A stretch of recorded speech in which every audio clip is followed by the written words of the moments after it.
Hello everyone, I am the lecturer, Huang Kung. I will introduce Chapter 5, Rheology of Polymers. First, let's move on to the first lecture, Understanding the Rheology of Polymers. Rheology is the science that studies the flow and deformation behaviors of materials. Since its inception, rheology has been both a deeply theoretical and highly practical, experimental science, and a multidisciplinary and interdisciplinary field of science. For a long time, flow and deformation have been considered as two separate concepts. Flow is a property of liquid materials, while deformation is a property of solid materials. When liquids flow, they exhibit viscous flow, and their deformation is non-reversible and dissipates energy. When solids deform, they exhibit elastic behavior, where deformation is recoverable and energy is stored during deformation. Upon recovery, the energy is restored. Typically, liquid flow follows Newton's law of flow, and the flow process is always a time-dependent process. The flow of materials can only be observed within a limited time period.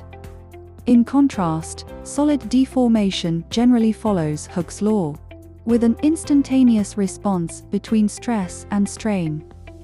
Newtonian fluids and Hookean elastic bodies are two simplified abstract entities with idealized properties.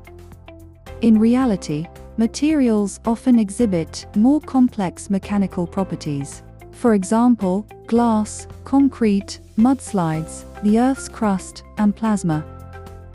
Polymer melts or solutions can both flow and deform. They have both viscosity and elasticity. There is viscous loss during deformation. And during flow, there is also an elastic memory effect. Viscoelasticity and rheology coexist in these materials. Such materials cannot be fully described by either Newton's law of flow or Hooke's law of elasticity to capture their mechanical response. They must be studied through rheology. Broadly speaking, flow and deformation are closely related concepts. Flow can be seen as generalized deformation, and deformation can also be seen as generalized flow. The difference between the two mainly lies in the duration of the external force and the different observation times. The study of polymer rheology is very rich.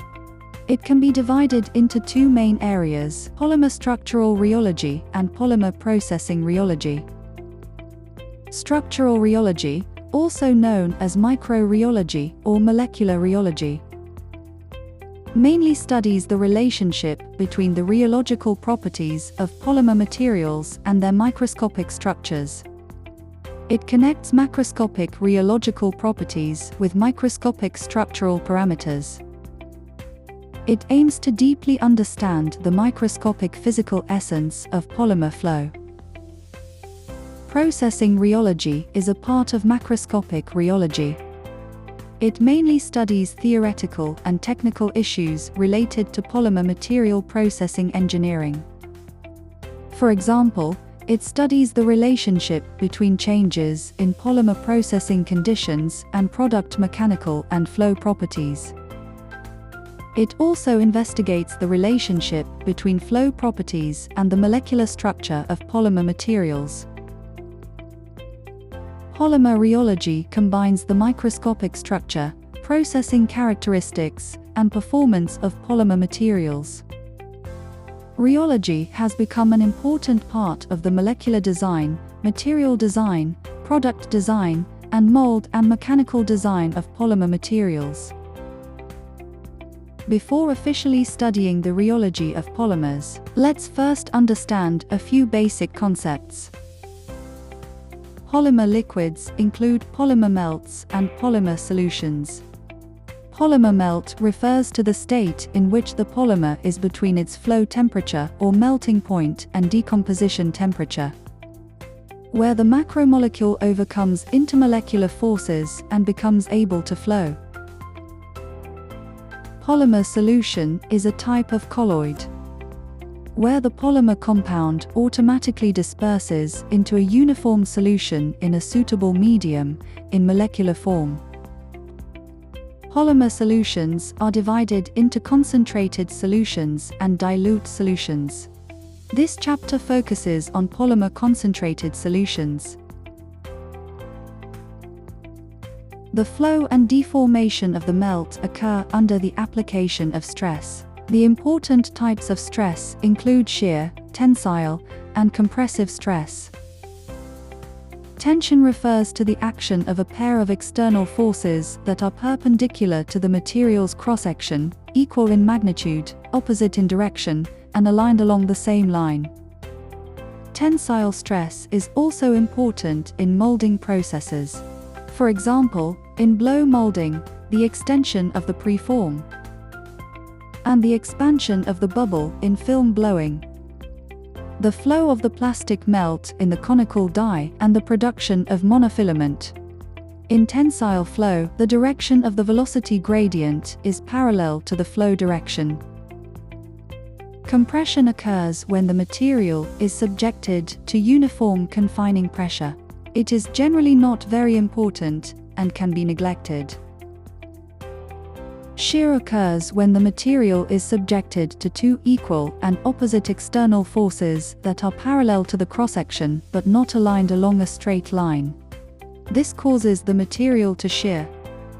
The tangent of the inclination angle defines shear strain.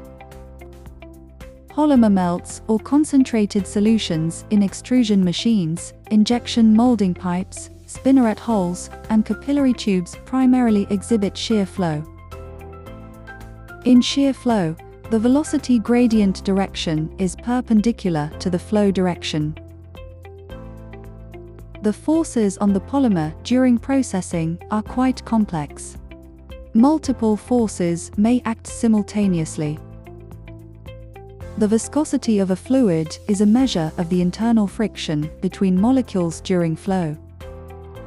Qualitatively, it reflects the thickness of the substance. A fluid can be imagined as an aggregate of flowing layers, each layer in contact with the others. Each layer flows at a different velocity. Therefore, there is relative motion between the layers. The faster moving layers will exert a pulling force on the slower moving layers. And the slower layers will exert a resistive force on the faster moving layers. This force is called internal friction. Viscosity is the macroscopic manifestation of the internal frictional resistance that a fluid exerts against its flow. There are two forms of fluid flow under shear stress in a straight pipe: laminar flow and turbulent flow. In laminar flow, the flow of the liquid is carried out in many parallel layers of flow. The velocity of points within the same flow layer is the same.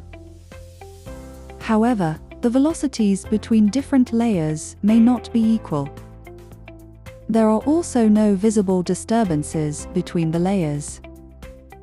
If the flow velocity increases and exceeds the critical value, the flow will transition into turbulent flow.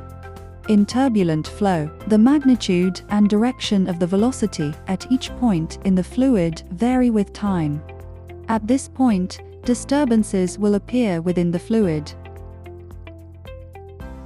Polymer materials have widespread applications. Compared with other materials, their main advantage is ease of processing and molding.